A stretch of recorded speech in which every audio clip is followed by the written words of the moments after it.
Hello and welcome to Dynamic Study. Today I will discuss about the previous year question series 2020 और उसके 4 नवंबर के evening shift के question के बारे में हम डिटेल्स एनालिसिस करेंगे. Okay, so let's start. First question है identify the key features of qualitative research. यहाँ पर बताया गया है क्वालिटेटिव रिसर्च का फीचर्स क्या है, मुख्य फीचर्स क्या है, मुख्य वैशिष्ट्य क्या है. ओके, तो क्वालिटेटिव रिसर्च मतलब क्या, जहां पर क्वालिटी देखी जाती है. ओके, और क्वांटिटी का क्या होता है, जहां पर न्यूमेरिकल वैल्यूज डाटा के ऊपर ज्यादा मतलब फोकस किया जाता है, और क्वालिटेटिव में क्वालिटी के ऊपर. फर्स्ट पॉइंट क्या है, actual setting as the source of data. मतलब जहां पर है, जहां से हम एक्चुअल सेटिंग में जाकर हम जब डाटा कलेक्ट करते हैं, मतलब लोकेशन पे जाकर हम जब डाटा कलेक्ट करते हैं, वो क्या है. ओके, इसे कहते हैं हम, मतलब क्वालिटेटिव में हम क्या करते हैं, एक्चुअल सेटिंग पे जाकर ही हम डाटा कलेक्ट करते हैं. नेक्स्ट है control, observe and measures as a main operations. Control करना, ऑब्जर्व करना और उसे नापना, वही क्या मेजर्स है क्वालिटेटिव में. क्वालिटेटिव में हम क्या कंट्रोल कर सकते हैं, नहीं कर सकते. क्वालिटेटिव रिसर्च को हम कंट्रोल नहीं कर सकते हैं. ओके, ऑब्जर्व कर सकते हैं लेकिन मेजर को हम ऐसे माप नहीं सकते. Next, data take the forms of words और पिक्चर्स. यहाँ पर जो डाटा है वो क्या है, फॉर्म्स ऑफ वर्ड. हम जो डाटा कलेक्ट करते हैं वो वर्ड में हो सकता है या पिक्चर कलेक्ट कर सकते हैं. Next, concern with participant perspective. मतलब जो लोग आ रहे हैं हम उनसे बात कर कर जो पर्सपेक्टिव है वो बनाते हैं. ओके, नेक्स्ट है hypothesis making and hypothesis testing. यहाँ पर क्या हम हाइपोथेसिस मतलब अनुमान करते हैं और उसे टेस्ट करते हैं. क्वालिटेटिव रिसर्च में हम हाइपोथेसिस मेकिंग और टेस्टिंग नहीं करते हैं. सो राइट आंसर इज 1, 1, 3 एंड 4. मतलब एक्चुअल सेटिंग में जाकर हम डाटा को कलेक्ट करते हैं और वो डाटा किसी भी फॉर्म पर हो सकती है, जैसे कि वर्ड्स पे हो सकती है, पिक्चर्स पे हो सकते हैं, और वहां पर जो लोग हैं उनके बातों को सुनकर हम एक अपना आइडिया लेते हैं कि ये रिसर्च कैसा होगा. नेक्स्ट क्वेश्चन में आते हैं. As per the recent All India Survey on Higher Education, the gross enrollment ratio in higher education for the year 2018-19 in India, मतलब 2018-19 के ईयर में जो हायर एजुकेशन में स्टूडेंट्स का 2018-19 में जो हायर एजुकेशन का जो एनरोलमेंट रेशियो है, कितने स्टूडेंट हायर एजुकेशन में एनरोल हुए हैं इंडिया में, इसका एक परसेंटेज दिया गया है. 24.6 या 25.6 या 26.3 या 27.8. इसका राइट आंसर होगा 26.3. Okay, it is full data based question. Okay, next question आगे आते हैं. नेक्स्ट क्वेश्चन है in the figure of categorical syllogism quantity and quality of a position determine. मतलब एक जो कैटेगोरिकल सिलोजियम होते हैं जो लॉजिक में, वहां पर जो क्वांटिटी एंड जो क्वालिटी है, जो क्वांटिटी एंड क्वालिटी है वो उसे हम कैसे डिटरमाइन करते हैं, वो किसके द्वारा डिटरमाइन होता है. एक तो है वैलिडिटी ऑफ द सिलोजियम. सिलोजियम का जो वैलिडिटी है उससे क्वालिटी है एंड क्वांटिटी समझते हैं, या मूड ऑफ द सिलोजियम से समझते हैं, या फिगर ऑफ द सिलोजियम से समझते हैं, या फैलेसी ऑफ द सिलोजियम. हम मूड से समझते हैं क्योंकि मूड से ही हम देखते हैं कि AEIO है. ए हुआ तो ऑल मतलब पॉजिटिव है 100%, ऑल ई हुआ तो ऑल नॉट मतलब सब नेगेटिव है. ओके, सो इससे हम समझते हैं. So mood of the syllogism is the correct answer. Okay, let's move next question. Arrange the following steps followed in the process of value clarification. ये वैल्यू के क्लैरिफिकेशन को मतलब स्टूडेंट का जो प्रोसेस है वहां पर हम एक से इसको फॉलोइंग स्टेप में सजाना होगा. Arrange the following steps followed in the process of value clarification. Value कैसे वैल्यू क्लैरिफाई होता है एक स्टूडेंट के पास, जैसे हम समझाते हैं वो स्टूडेंट कैसे उसका जो बताया गया वो कैसे समझता है वो स्टूडेंट, उसको स्टेप बाय स्टेप सजाना होगा. First student are presented with an issue. Student को पहले एक इशू समझाने की कोशिश किया जाता है. ओके, मतलब क्या है, students are presented with an issue. एक इशू को लेकर पहले समझाना जाता है. Okay, next student suggest an alternative solution. उसके बाद क्या स्टूडेंट को ऑल्टरनेटिव सोल्यूशन दिया जाता है। थर्ड है student express their feeling about each alternative. जो ऑल्टरनेटिव उनको दिया गया है पढ़ाई को लेकर, वो ऑल्टरनेटिव के बारे में उनका सोच बताना। नेक्स्ट क्या है, student consider the consequences of each alternative. वो एक एक ऑल्टरनेटिव के बारे में डिटेल सोचते हैं, उसका फल क्या होगा। Next student express their preferences and make a choice. उसका मतलब लास्ट में वो प्रेफरेंसेस करते हैं और एक चॉइस लेते हैं। मतलब फर्स्ट क्या होगा, ऑब्वियसली फर्स्ट ही होगा। Students are presented with an issue, मतलब स्टूडेंट के सामने एक इशू रख दिया जाता है कि आप कौन सा सब्जेक्ट लेकर पढ़ना चाहेंगे, आर्ट्स कॉमर्स, या आपका सब्जेक्ट क्या होना चाहेगा। तो क्या होगा, पहले एक इशू बताया जाएगा, उसके बाद क्या होगा, students suggest an alternative solution. उसके पास स्टूडेंट को एक ऑल्टरनेटिव सोल्यूशन भी दिया जाएगा कि आप ऐसे पढ़ सकते हो, ऑफलाइन पढ़ सकते हो, ऑनलाइन पढ़ सकते हो, ओपन पढ़ सकते हो, डिस्टेंस एजुकेशन पढ़ सकते हो। सो ये ऑप्शन दिया गया है। उसके बाद क्या होगा, स्टूडेंट सारे ऑल्टरनेटिव के बारे में, उसके फल के बारे में डिटेल सोचेंगे। सोच लिया, उसके बाद स्टूडेंट ने जो सोचा ऑल्टरनेटिव के बारे में, उसका जो फीलिंग है वो बताएगा। ओके, और बताने के बाद क्या करेगा, student express their preferences and make a choice. वो अपना जो प्रेफरेंसेस है उसको लेकर एक चॉइस बताएगा। तो राइट आंसर इज बी, मतलब 1 2 4 3 5। ओके, सो नेक्स्ट क्वेश्चन पे मूव होते हैं। Okay, which of the following research method employs internal and external criticism for sifting as evidence of data? मतलब कौन से रिसर्च मेथड में हम इंटरनल और एक्सटर्नली क्रिटिसिज्म करते हैं डाटा को, एविडेंस को लेकर। जो डाटा का जो एविडेंस है, डाटा हमको मिला है, वो अगर चेंज हुआ, वो शिफ्ट हो रहा है, उसको लेकर इंटरनली और एक्सटर्नली हम क्रिटिसाइज करते हैं। कौन से रिसर्च मेथड? फर्स्ट है एक्स पोस्ट फैक्टो, जहां पर सारी रिसर्च हो गया है, जहां पर रिसर्च हो गया है हम उसके बाद जाकर देख रहे हैं। नेक्स्ट है एक्सपेरिमेंटल, जहां पर हम क्या कर सकते हैं, कंट्रोल कर सकते हैं।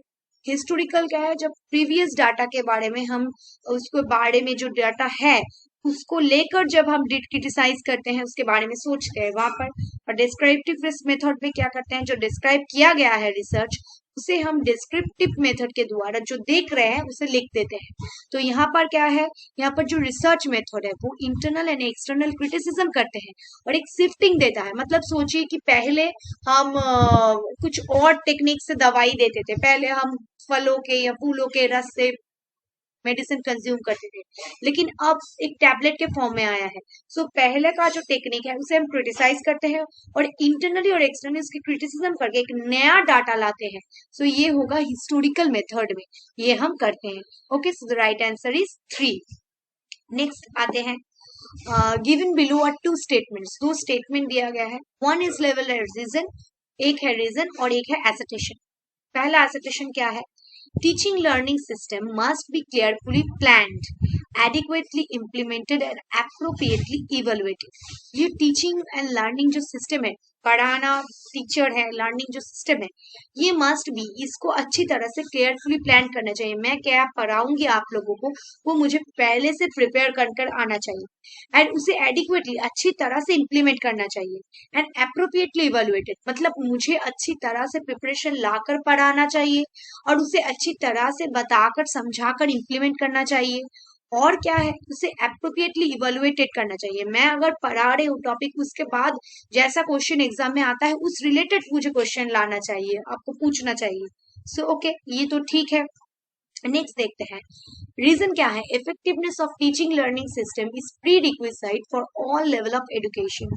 मतलब ये जो इफेक्टिवनेस ऑफ टीचिंग लर्निंग है, टीचिंग लर्निंग का जो एक इफेक्टिवनेस है, कार्यकारिता है, जो अच्छा कैसे हम इम्प्लीमेंट करेंगे, वो हर लेवल पे, हर एजुकेशन लेवल पे, मतलब स्कूलिंग पे हो, कॉलेज हो, यूनिवर्सिटी, हर लेवल पे ये जरूरत है। मतलब एक effectiveness of teaching learning system, जो अच्छा पढ़ाना, अच्छे से समझाना, ये एजुकेशन के हर लेवल पर जरूरत है। तो ये तो ठीक है। सो करेक्ट आंसर क्या होगा, teaching learning system must be carefully, मतलब टीचिंग लर्निंग सिस्टम को अच्छी तरह से प्लान करना चाहिए, उसे अच्छी तरह से इम्प्लीमेंट करना चाहिए और उसे अच्छी तरह से इवेल्युएटेड करना चाहिए। क्यों? कारण इवेल्यूट इफेक्टिवनेस ऑफ टीचिंग, क्योंकि इफेक्टिवनेस ऑफ टीचिंग लर्निंग के सिस्टम सारे एजुकेशन सिस्टम पर, ऑल सिस्टम पर जरूरत है। इफेक्टिवनेस टीचिंग बहुत जरूरत है, मतलब ये इसका कारण है। So right answer is 1, both A and R is correct and R is the correct explanation of A. A and R both correct है और आर जो है वो ए का करेक्ट एक्सप्लेनेशन भी है, कारण भी यही है। Okay, next move. Given below are 2 statement, 2 statement दिया गया है। फर्स्ट स्टेटमेंट है, in a classroom assessment a teacher finds that the distribution of student score is positively skewed. Hence, the mean of scores will be greater than the median and median will be greater than the mode. Okay, ये क्या बताया गया है? In a classroom, एक classroom है, एक classroom में exam हो रहा है, असेसमेंट लिया जा रहा है और टीचर ने देखा कि that the distribution of student score, ये जो स्टूडेंट का जो स्कोर है वो अच्छी तरह से, मतलब क्या है, पॉजिटिवली बढ़ रहा है। स्टूडेंट का जो रिजल्ट्स का डिस्ट्रीब्यूशन जो स्कोर है वो अच्छी तरह से बढ़ रहा है। हेंस, लेकिन the mean of the score, जो मीन है, जो गढ़ है, जो मतलब एवरेज है, वो average of the scores will greater than the median, मतलब जो मीडियन स्कोर होता है उससे ग्रेटर है and median will be greater than the mode, and median जो है वो ग्रेटर है मोड से। ओके, स्टेटमेंट 2 क्या बता रहा है? When the distribution of student scores is found to be normal, जब स्टूडेंट का स्कोर डिस्ट्रीब्यूशन नॉर्मल होगा, all the 3 measures of central tendency coincide. Okay, ये जो ऑल 3 मेजर्स है, मतलब मीडियन, मीन एंड मोड, ये सारे जो चीजें हैं, ओके, ये जो मेजर्स हैं उसका जो टेंडेंसी है वो क्या है, जगह हो रही है। जब स्टूडेंट को ओवरऑल हम देते हैं वो एक साथ हो जाते हैं, मतलब मीन, मीन, मोड, ये सब एक साथ हो जाते हैं। सो तो बोथ आर करेक्ट, मतलब एक टीचर का जो है, ये टीचर एक क्लासरूम में पढ़ाती है और वो पॉजिटिवली बढ़ रहा है। सो ये क्या होगा, जब पॉजिटिवली बढ़ेगा इसका मतलब क्या है, उसका स्कोर धीरे धीरे बढ़ रहा है, मतलब ग्रेटर देन मीडियन, जो मध्यम है उससे ज्यादा हो रहे हैं, ग्रेटर देन मोड से भी ज्यादा हो रहे हैं। ओके, और ये क्या हो रहा है, जो when the distribution student is found normal, जब नॉर्मल होगा all the 3 measures central tendency वो एक साथ हो जाएंगे। Okay, so both 1 and 2 are correct. Next question देखते हैं।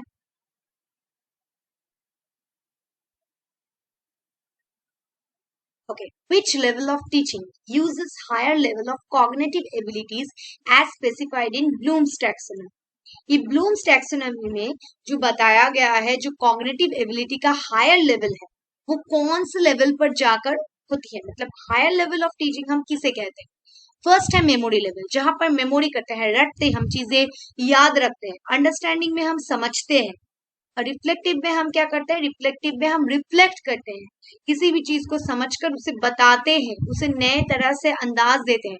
और ऑटोनोमस डेवलपमेंट लेवल पे जब कोई स्टूडेंट अपने आप के कोशिश से सीखता है, कोई अपने कोशिश से सीखता है, उसे हम कहते हैं ऑटोनोमस डेवलपमेंट लेवल। तो कॉग्निटिव एबिलिटीज, उसका जो कैपेबिलिटीज, उसका जो ब्रेन का कैपेसिटी है वो किस लेवल पर आती है? मेमोरी पे तो नहीं आती, अंडरस्टैंडिंग में भी नहीं आती। रिफ्लेक्ट जब वो करता है, जब कोई वो नया कुछ थ्योरी आता है तो उस थ्योरी पर उसका कॉग्निटिव जो एबिलिटीज है पता चलता है। So right answer is 3। Okay, let's move next question. अब देखा दिया गया है मैच लिस्ट 1 with 2, लिस्ट 1 और 2 में मैच करने को बताया है। ये एक डाटा बेस्ड क्वेश्चन है, ये आपको याद रखना है। फिनोमेनन एंड न्यूमेनन, ये थ्योरी किसकी दिए गए है? Okay, phenomenon and noumenon. Next B option है potential and actual being. Next है mind and body dualism. Next है प्राइमरीली एंड सेकेंडरी क्वालिटीज। इधर लिस्ट 2 में है Aristotle, Descartes, Locke, Kant. Okay, match करने को है। तो फर्स्ट है फेनोमेनन एंड न्यूमेनन, ये थ्योरी किसने दी थी? ये दिए थी कांट ने। फेनोमेनन एंड न्यूमेनन का जो थ्योरी है वो कांट ने दिया था। और पोटेंशियल एंड एक्चुअल बीइंग का जो थ्योरी है वो दिया था Aristotle. Next mind and body का जो डुअलिज्म जो थ्योरी है वो दिया था डिक्रेटिस ने। और प्राइमरी एंड सेकेंडरी क्वालिटीज का जो कॉन्सेप्ट है वो दिया था लॉक ने। So the right answer is C, 4 1 2 3। Okay, next question आते हैं। यहाँ पर भी 2 स्टेटमेंट दिए गए हैं। फर्स्ट स्टेटमेंट है operators are special symbol that are used to perform calculations, make comparisons and check logical condition. ये ऑपरेटर्स जो है वो किस की चीज के लिए आते हैं? ऑपरेटर्स जो है वो किस लिए आते हैं? वो एक स्पेशल सिंबल्स है। ओके, ऑपरेटर्स एक स्पेशल टाइप के सिंबल है जो हम यूज करते हैं जो कैलकुलेशंस करने में, कंपैरिजंस करने में, लॉजिकल कंडीशन को चेक करने में। सो ये ठीक है। जो ऑपरेटर्स हैं वो हमारे मैथमेटिकल के जो न्यूमेरिकल वैल्यूज है, चार्ट है, उसको कंपैरिजन करने में, उसको न्यूमेरिकली वैल्यू डिटरमाइन करने में, कौन सा ग्रेटर देन है, कौन सा लेस देन है, ये बताने में हेल्प करता है। तो operators a special kind of symbol, it's a symbol जो यूज करते हैं हम कैलकुलेशंस में, कंपैरिजंस में, लॉजिकल कंडीशन को चेक करने के लिए। तो स्टेटमेंट 1 ठीक है। नेक्स्ट देखते हैं, relational operators are use for arithmetical operations. ये जो है मतलब रिलेशनल ऑपरेशंस जो है, ओके, रिलेशनल जो ऑपरेशंस है वो यूज किया जाते हैं अरिथमेटिकल ऑपरेशंस के लिए। अरिथमेटिकल मतलब मैथ के कुछ रिलेशन सॉल्व करने के जो रिलेशनल जो ऑपरेटर्स हैं वो हम यूज करते हैं। किस लिए वो हम यूज करते हैं? उसे हम यूज करते हैं अरिथमेटिक ऑपरेशन के लिए। लेकिन ये गलत है। रैशनल जो ऑपरेटर्स है वो डिसीजन लेने के लिए किया जाता है। रैशनल ऑपरेटर्स मतलब जब हम डिसीजंस लेते हैं तब रैशनल ऑपरेटर्स यूज की जाती है। इसको अरिथमेटिकल ऑपरेशंस में नहीं यूज किया जाता है।